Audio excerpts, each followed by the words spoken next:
After my previous video regarding Animation Versus, I was invited to get an early look at the game in preparation for the Kickstarter, which should be live right now if you're watching this when it comes out. Knowing this was a fairly early build of the game, I tried to temper my expectations, but to be honest, it didn't help all that much considering how good everything looked so far. And I am a critic, a little too much for my own good sometimes, so you know that I'm being genuine when I say that not only did this game meet all of my expectations, it exceeded them. While there's a few things I could see myself getting tired of in the future, it's fast, frantic, and full of charm. I want to take some time to tell you why this game is worth your time and money, and hopefully get you as excited for it as I am. Now, this isn't an area I'm much of an expert on, but before I get into explaining the gameplay and mechanics, just look at it! This game isn't even in an alpha state yet, and it's gotta be one of the prettiest fighting games I've seen in a while. Animator Versus Animation is known for its beautifully animated fights, and every single one of these characters has clear, fluid animations for all of their attacks. Characters are designed with readability in mind, as in the show, the only thing that distinguishes a few of them is their color, and in-game the characters will have multiple palettes, which could overlap. To get around this, every character has very distinct poses and hold different items so that you can always tell who's who. And it's not just the characters, the stages are absolutely gorgeous too. They use a parallax scrolling effect to an incredible effect. I'm a huge fan of the Outer Night City stage especially. The level of detail on this stage is just insane. One thing I think you can almost always expect to be lacking in a pre-alpha game is the UI, but not here. It's simple enough to not get cluttered, but also very visually distinct, and the flourishes between rounds and when you land a KO or under special conditions are so exciting. I think the game is just as fun to watch as well as fun to play, which is crucial for such a spectator-heavy genre.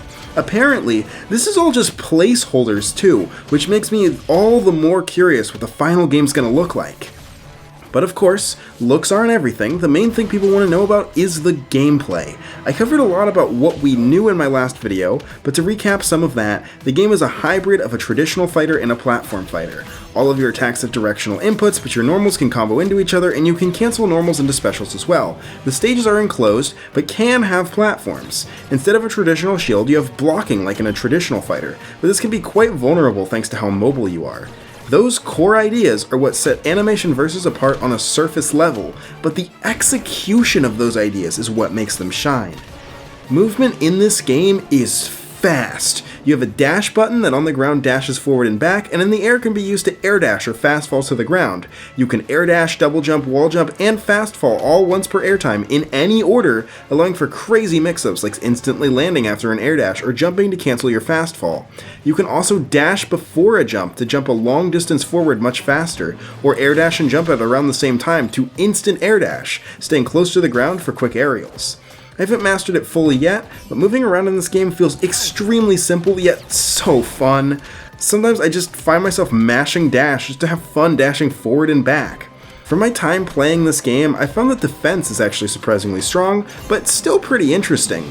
Blocking normally is done by holding down, which will block all lows in front of you. You can also block lows and mids behind you by holding down and back, which admittedly did screw with my muscle memory a bit at first, but made sense over time. Blocking like this will push the defender back a bit, but often give them a chance to punish the opponent with an attack of their own. However, it's not foolproof, as there's no way to block overheads with the normal guard.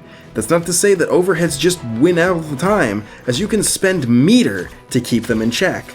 That's right, this game has a whole meter system. One major use of this meter is to use the Node Guard, a more powerful shield that gives the user invincibility upon a successful block, but rapidly drains meter and cannot be used without it. The Node Guard will keep some of your momentum, letting you slide with it to approach safely at the cost of making yourself have to put it down before being able to attack. This can even be used in a combo, though it will bounce both characters back to prevent the defender from capitalizing on a successful escape too much. While you can block overheads with the Node Guard, you can't block overheads and lows at the same time, and guessing wrong will activate the stun bar, putting you in a state where you can't use the Node Guard, as well as heavily nerfing your movement.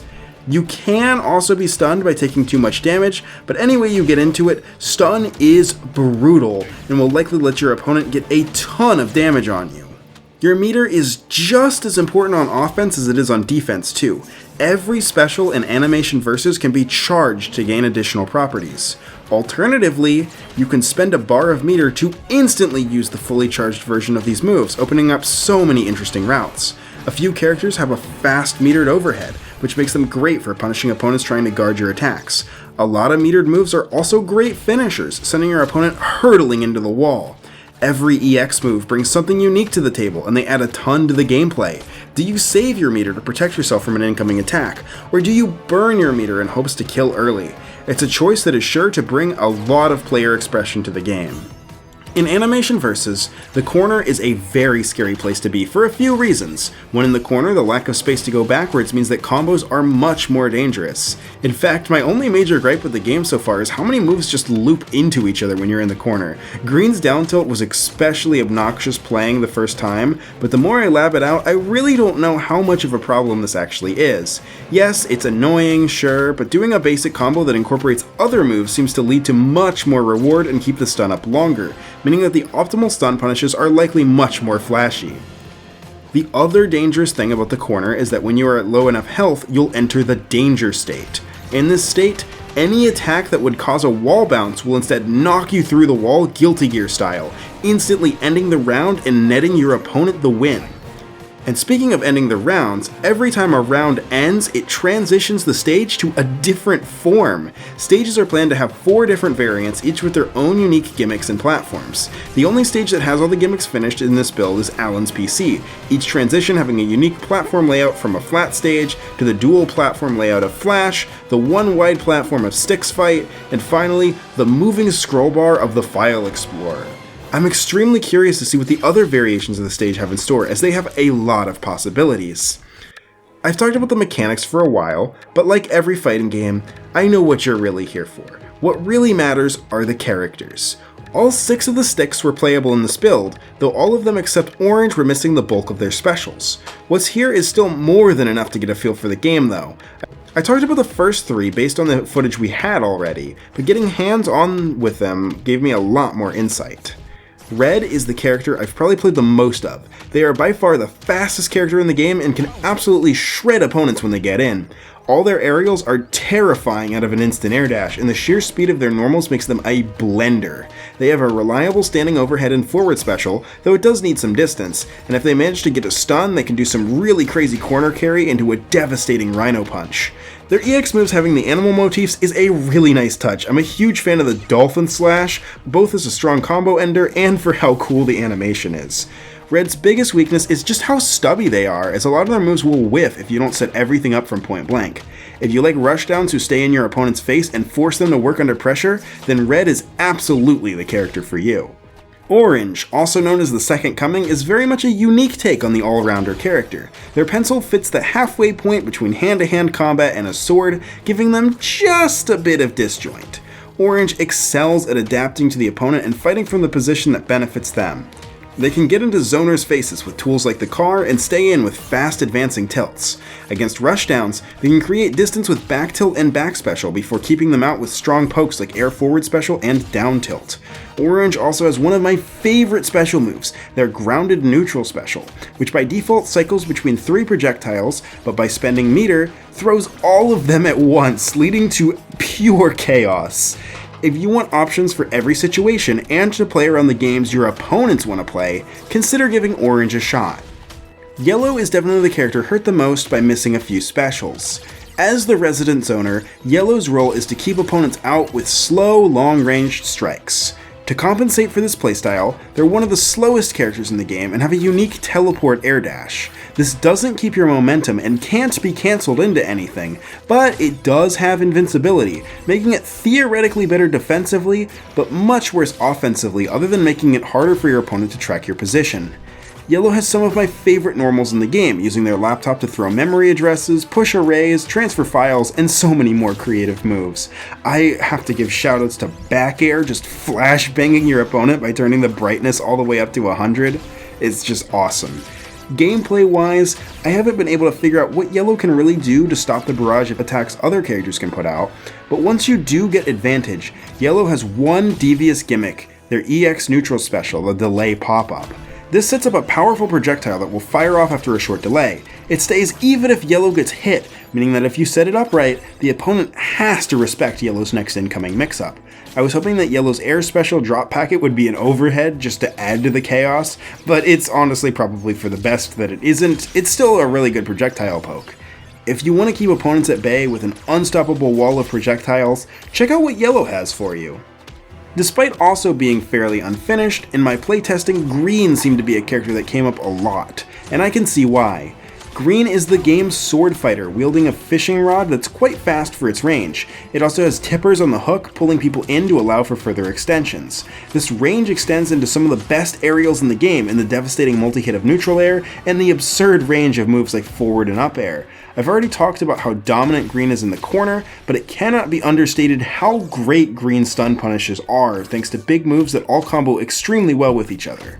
Green also has some unique movement with their grappling hook air special that lets them zip to the ground and grab opponents, as well as a fast electric guitar slide on the ground that can end fights before you even realize you were hit. Green's biggest weakness is the lack of reliable overheads, as down air is quite slow, but even still, Green can and will wear you down, and their strong buttons make them excel at punishing approaches. Do you like pressing buttons? Green's probably worth your time. Blue is a character designed to break your guard in any way they can. They're the second fastest character in the game, but their attacks are a bit slower and stronger than Red's. The main advantage that Blue has over Red is that Blue's attacks are a lot more deceptive. Blue has a fantastic standing overhead and back tilt that can also anti-air in rare situations. Nair is fast enough to sneak in another aerial or an air dash, leading to some really strong confirms and scary block strings. Blue's strongest move is definitely their grounded special, where they throw a potion that lets them jump into the ground and warp behind the opponent. The startup has a hitbox, and the ending can be cancelled into another normal attack, like a neutral or forward air. With neutral air being dash cancelable, you can perform all sorts of evil cross-ups or fake-outs the opponent will never see coming. But if that's not enough, Blue also has an air projectile that will create a smoke cloud, which can be larger if you use the EX version. This can backfire, but it does pop the opponents up on hit, giving Blue a good moment to react, and if Blue gets the advantage, they can start to snowball the whole round by leaving your opponent guessing. If you want to play a character that relies on keeping the opponent in the dark, Blue's mysterious potions are there for you to explore. The last character so far, Purple, is a bit of an oddball. I think Purple will get a lot better with more specials, but I do think Purple is still good in the right hands. Those just have to be ready for a lot of execution. Purple is the most mobile character, having a triple jump and a unique air dash that keeps going without falling until you cancel into another action. This air dash has basically zero startup, allowing Purple to perform instant air dash cancels out of any of their strings. Every one of Purple's tilts either sets an aerial up or puts you and the opponent both into the air. Neutral air is one of the fastest overheads in the game and is fast enough to link into another attack. Purple's air-to-ground game is unmatched, but playing in the air is even better, with the ability to fly high in the air and fall down with a dive kick or the teleporting special ground pound. I'd also be remiss not to mention back air, which not necessarily is a fantastic move, but it just looks so cool, easily one of my favorite looking moves in the game. If you want to play a mobile character with very high execution, look no further than Purple. I really do not think I can put into words how much fun I've been having with this game. Throughout writing the script, I would open training mode to test something and just sit in training mode labbing for like 20 minutes. From the actual matches I've gotten to play, the game has a really unique vibe I've never seen in any other game. It's so neutral heavy until you get a stun, and then you get to show off all the crazy stuff you've been labbing. The closest thing I can even compare it to is Killer Instinct, with its huge focus on breakers rewarding play that is fast but methodical. I absolutely love this game, and I really want to see it reach its full potential. As of writing the script, I haven't seen what the Kickstarter goals or rewards are, other than the fact that backers who also own Rivals 2 can get a cute little icon in that game. However, I do know a bit about the future plans for this game, and they sound so promising. New offensive and defensive mechanics to keep the gameplay fresh, including supers for every character. As mentioned before, the stages will all be getting more transitions with new hazards, which is going to be awesome. I haven't heard anything about plans for potential characters or stages down the line, but I really hope it's an option. I would absolutely kill to see Dark Lord as a puppet character if the Kickstarter does well. Overall, I've just had such a pleasant experience with this game, and I hope this gave you a much more thorough look into why this game is worth your time. The Kickstarter is linked in the description, so please go support it and pitch in if this at all looked interesting to you. And honestly, I'll be real. Normally I don't do a ton of videos on games like this because my videos are more informative, and it's hard to come up with stuff to talk about after I've already played through it, but I really want an excuse to keep playing this game. If there's anything at all about this game you'd be interested in seeing, please let me know. I'd be happy to keep making content on this game for the foreseeable future, but in order to do that, we have to make sure the game even happens in the first place first.